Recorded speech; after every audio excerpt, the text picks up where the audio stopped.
Well, good morning, folks. Welcome back to the farm. Happy Sunday morning. It is like 6:30 in the morning. Just coming first light here. The moon is still out, for crying out loud. Anyways, I couldn't lay in bed any longer. I worked for a fella called Robert Baird back in the 90s, and he said words of wisdom that just stuck with me forever. The lazy man that lies in bed awake. So if you're ever awake, I might as well just get up and get something done. Laying around in bed trying to fall back asleep probably isn't going to happen, so might as well have some productive time out of it. So anyways, I'm up looking at first light thinking, 6:30 in the morning. Pretty soon, some fella that gets up about 8 o'clock, 9 o'clock in the morning is probably going to want to cut 2 inches off the end of that blanket and sew it to the other side and hopefully think that we have a longer day. I think that's just ludicrous to me. In the wintertime, it doesn't make any sense. I leave for work in the dark and I get home in the dark. And in the summertime, it's light on either end. So in the spring and the fall, it's really just annoying when they screw around with it. Anyways, enough about that. I'm heading out to the barn here to go check to see if we had any lambs. As I mentioned yesterday, I think we might have made it through the rush where our ram got out. And maybe now we won't have anything until the 15th of March. But maybe, just maybe, that's complacency talking. You know, the little piece of me that doesn't want to get up at 1 o'clock in the morning and come out here at 28 below and check on the ewes. So I can't let that voice win, because that's the kind of voice that, well, if you don't come out and check, something will happen. Just looking at these lambs. These were all here before. That one was here before. You're getting big. That one was here before. So Queen was on the watch list. She hasn't lambed yet, obviously. Where's Rose? Rose right there, taking a pee. Good morning to you too. Hasn't lambed yet. She's over here. Oh, that one's got an ear tag. So it's, yeah, we're good. Back to the house for a bit of porridge. And actually, you know what? I joke about that. I'm not going to have porridge. I'm going to have a coil of sausage. What I did is I made the Cumberland sausage recipe. Cumberland sausage is basically a Northern English delicacy. It's regionally protected so that you can't screw with the recipe. And what did I do?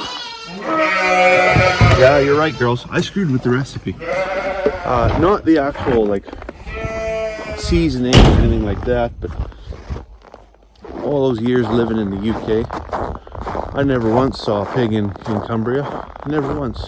Not one. Saw a lot of sheep, though. So what I did is I took the Cumberland sausage recipe.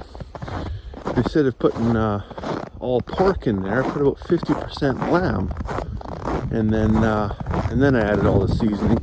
And then instead of putting it in a 32mm casing, I put it in a 23mm casing, put it in a coil, and cook it up for some breakfast here.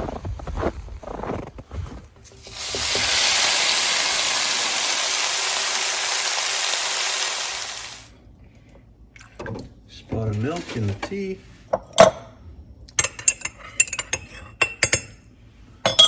Fantastic.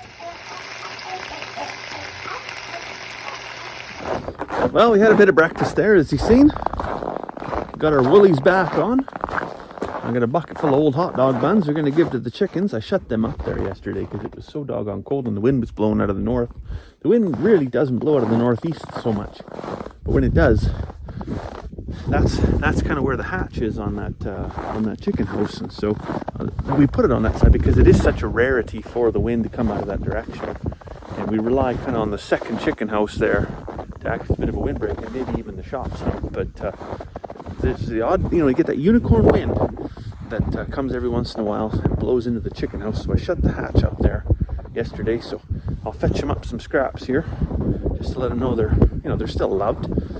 Fetch them a bucket of water. Actually, you know what? Before I fetch them a bucket of water, I did buy a new tap for the outside of the shop there yesterday while we were in Grand Prairie. Much needed because, unfortunately, unfortunately, I twisted the valve handle off with my bare hands because I just don't know my own strength. Actually, the tap was frozen and I tried to manipulate it. But anyways, I got a new one and we'll get that on today. I also got to get the big tractor out, feed the bulls here. I think they want it. I don't think it's going to warm up today though. That's sun.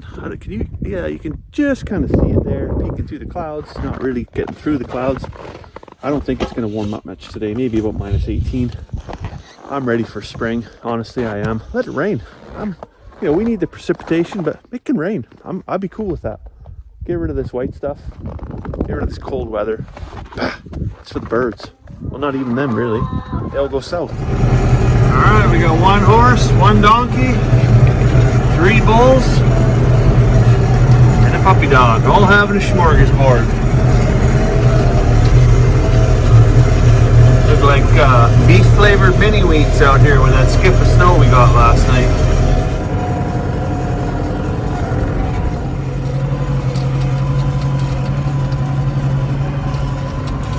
So before we got all that snow, I did take I took a round straw bale that I think the dogs actually had chewed all the twines off of, so it was just sitting there in a mess.